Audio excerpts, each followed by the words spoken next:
warahmatullahi wabarakatuh. Kami dari kelompok 5, kami akan mendiskusikan tentang DNA dalam kromosom untuk memenuhi tugas biokimia. Nah, sebelumnya kita kenalan dulu. Nama saya Febrina Demestria. Nama saya Desyayur Stuning Tias. Saya Dewi Sekataji. Saya Fenty Sugiastuti. Saya Elvira Andini. Nah, jadi sebelumnya nih, kita kan harus tahu dulu secara garis besarnya untuk diskusi kali ini, yaitu kita harus tahu pengertiannya, strukturnya, maupun interaksi apa aja sih yang bakalan terjadi dalam DNA dalam kromosom. Jadi kita langsung aja ya. Asam nukleat adalah biopolimer yang berbobot molekul tinggi dengan unit monomernya mononukleotida. Asam nukleat terdapat pada semua sel hidup dan bertugas untuk menyimpan dan mentransfer genetik. Kemudian menerjemahkan informasi secara tepat untuk mensintesis protein yang khas bagi masing-masing sel tersebut. Dalam asam nukleat itu pasti ada unit pembangunannya. Nah, unit pembangun asam nukleat itu terdiri dari apa aja? Jadi di asam nukleat itu ada 2 unit pembangun. Yang pertama ada deoksiribonukleotida, disebut dengan asam deoksiribonukleotida atau yang biasa kita kenal dengan sebutan DNA.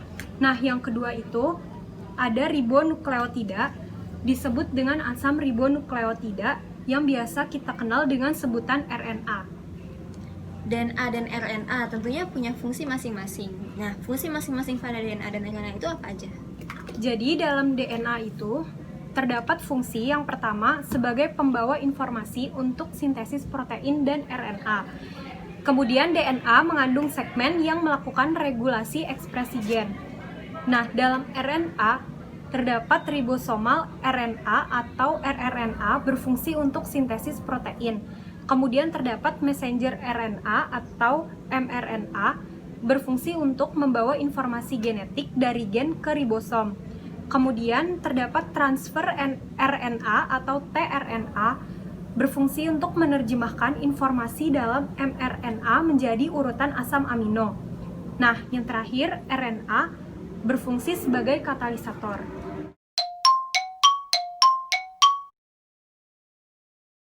Jadi pada asam nukleat terdapat struktur umum biomolekul. Nah, yang dimaksud itu adalah polinukleotida yang merupakan rantai deoksiribonukleotida atau ribonukleotida yang dihubungkan melalui 3 aksen ke 5 aksen ikatan fosfodiester. Blok pembangunnya merupakan nukleotida. Asam nukleat itu sendiri, adakah komponen yang menyusunnya? Jadi dalam asam nukleat terdapat 3 komponen, yaitu basa nitrogen, gula, dan fosfat.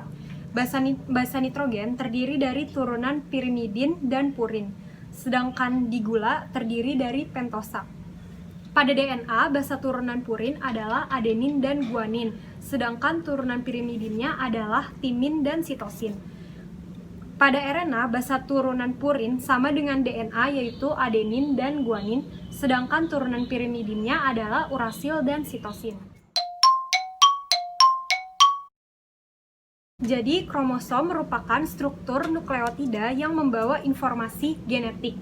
Struktur kromosom ini terletak di dalam inti sel dan berkumpul membentuk suatu genom. Fungsi dari kromosom ini sendiri yaitu untuk memastikan DNA terpisah dalam porsi yang sama pada setiap pembelahan sel dan untuk menjaga integritas. Kromosom punya banyak fungsinya nggak? Maksudnya untuk macamnya? Ya, jadi di dalam kromosom itu terdapat 2 macam. Yang pertama, kromosom seks atau disebut dengan genosom. Nah, fungsinya ini untuk menentukan jenis kelamin. Sedangkan yang satu lagi disebut dengan autosom atau kromosom tubuh. Nah, fungsinya ini adalah untuk membentuk tubuh. Berarti tadi kan sebelumnya udah menyinggung soal ikatan-ikatan yang ada di asam nukleat, salah satunya ikatan fosfodiester. Nah, berarti ikatan-ikatan yang ada di asam nukleat itu ada apa aja selain ikatan fosfodiester? Ikatan-ikatan yang ada di asam nukleat ini itu ada 2, yaitu ada ikatan hidrogen dan ada ikatan fosfodiester. Ikatan hidrogen itu adalah gaya tarik-menarik antar molekul yang terjadi antara atom hidrogen dengan atom elektronegatif. Contohnya itu ada atom N, O, dan F. Ikatan hidrogen itu ada NH, OH, dan FH. Contoh ikatan NH dan OH itu terdapat di asam nukleat, sehingga di asam nukleat itu terdapat ikatan hidrogen. Ikatan hidrogen ini berfungsi untuk menghubungkan antara basa nitrogen satu dengan basa nitrogen lainnya. Seperti struktur dari DNA itu ada basa purin yang terdiri dari adenin dan guanin, serta basa pirimidinnya yang terdiri dari sitosin dan timin. Adenin dan timin akan membentuk 2 ikatan hidrogen, sedangkan guanin dan sitosin akan membentuk 3 ikatan hidrogen. Nah, ikatan tersebut disebut ikatan hidrogen. Karena adanya ikatan hidrogen, maka bentuk DNA akan berbentuk menjadi double helix. Ikatan hidrogen ini sangat kuat dan tidak mudah lepas, karena DNA harus stabil untuk menjaga keamanan dari informasi genetik-genetik yang ada di dalamnya. Nah, pertanyaannya, kenapa ikatan hidrogen itu ada di DNA tapi nggak ada di RNA? Karena RNA itu memiliki struktur yang single helix, jadi dia tidak memiliki ikatan hidrogen.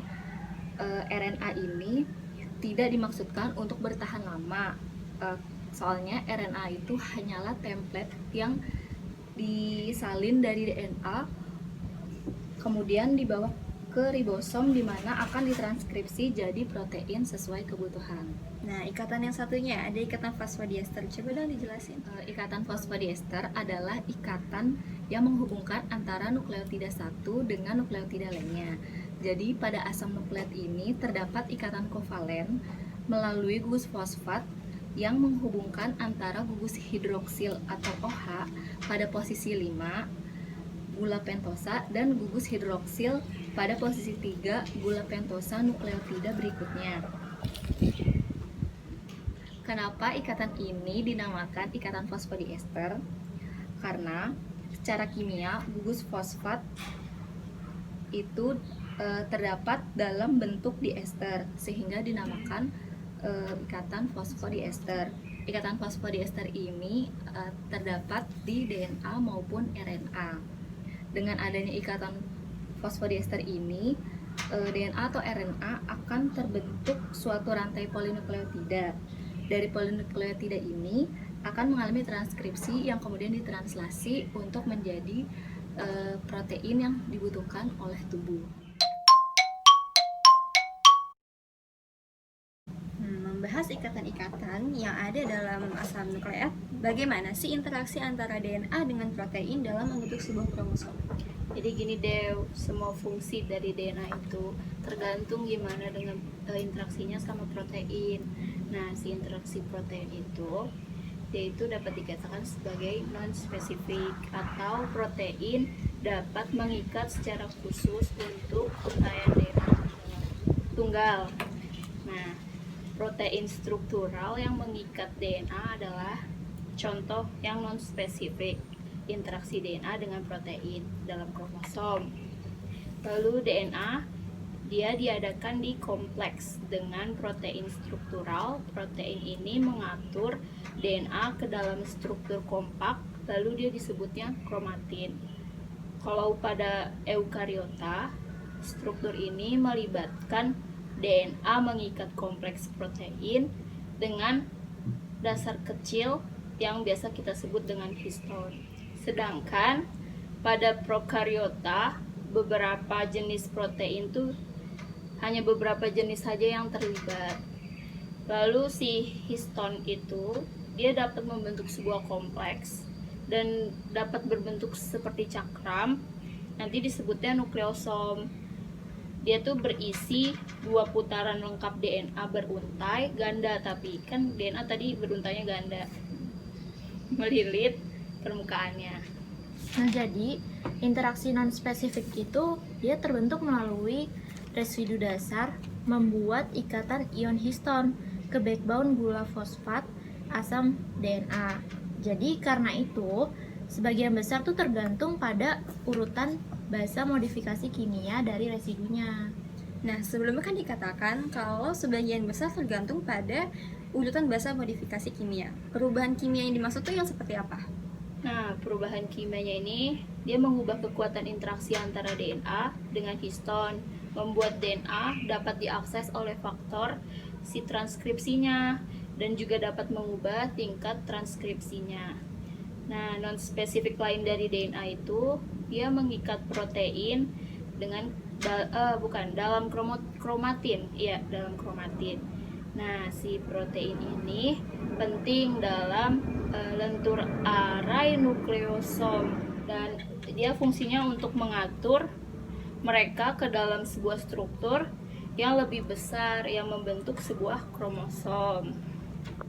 Ini adalah cuplikan dari DNA dapat membentuk sebagai kromosom. Nah, DNA ditambah protein histon dan non-histon, dia dapat membentuk sebuah nukleosom. Sedangkan kita makin memperbesar lagi nukleosom dan nukleosom atau beberapa nukleosom itu dapat membentuk suatu solenoid. Dan solenoid plus solenoid atau gabungan dari solenoid dia membentuk sebuah kromatin. Beberapa kromatin dapat membentuk suatu kromatid. Sedangkan kromatid plus kromatid atau gabungan dari kromatid dapat membentuk suatu kromosom dan inilah bentuk kromosom. Pada manusia ini, sebuah protein replikasi A adalah anggota yang terbaik yang dipahami dan dapat digunakan dalam proses di mana heliks ganda dipisahkan termasuk replikasi DNA, rekombinasi, dan perbaikan DNA. Protein ini mengikat tampaknya untuk menstabilkan DNA beruntai tunggal dan melindunginya dari pembentukan batang loop atau terdegradasi oleh nuklease. Nah, justru sebaliknya nih, protein lainnya itu justru berevolusi untuk mengikat urutan DNA. Hal yang paling penting dan intensif dipelajari di sini itu adalah faktor transkripsi, di mana protein yang mengatur transkripsi tersebut. Faktor transkripsi apa sih yang dilakukan oleh protein itu? Nah, faktor transkripsinya itu ada dua. Yang pertama, dia mengikat RNA polimerase untuk bertanggung jawab terhadap transkripsi, baik secara langsung maupun melalui protein mediator lain. Yang kedua, dia mengikat enzim, di mana dia memodifikasi histon di promotor, dan hal tersebut mengubah aksesibilitas DNA untuk polimerase. Jadi, kekhasan dari interaksi faktor transkripsi ini, DNA berasal dari protein untuk membuat kontak dengan tepi dasar DNA yang memungkinkan mereka untuk membaca urutan DNA. Oh, berarti sebagai kesimpulan, berarti kita bisa tahu bahwa asam nukleat dan kromosom. Asam nukleat itu adalah biopolimer BM tinggi dengan unit monomernya berupa nukleotida. Sedangkan kalau untuk kromosom itu adalah struktur nukleoprotein yang membawa informasi genetik. Selain itu kita juga tahu kalau ada dua jenis biomolekul penyusun asam nukleat, yaitu berupa DNA maupun RNA. Nah, untuk struktur umum biomolekul asam nukleat itu ada asam nukleat dan polinukleotida, di mana blok pembangunnya itu ya adalah nukleotida. Dan kita juga bisa tahu dari hasil diskusi kita kali ini, interaksi antar molekulnya dibagi dua. Ada ikatan fosfodiester dan ikatan hidrogen. Yang mana bedanya itu adalah ikatan fosfodiester, ikatan yang menghubungkan gula satu nukleotida dengan gula nukleotida lain, yang artinya sekaligus menghubungkan nukleotida yang berurutan. Sedangkan kalau untuk ikatan hidrogen, ikatan ini merupakan ikatan basa nitrogen yang menghubungkan antara purin pirimidin, di mana purin itu ada adenin guanin, sedangkan kalau untuk yang pirimidin ada sitosin dan timin. Maka fungsi dari DNA tergantung dari interaksi dengan protein, di mana interaksi proteinnya itu dapat non-spesifik yang berupa protein dapat mengikat secara khusus untuk urutan DNA tunggal. Nah, jadi Sekian dari diskusi kami. Semoga Bermanfaat. Nah, lebih kurangnya mohon maaf. Wassalamualaikum warahmatullahi wabarakatuh.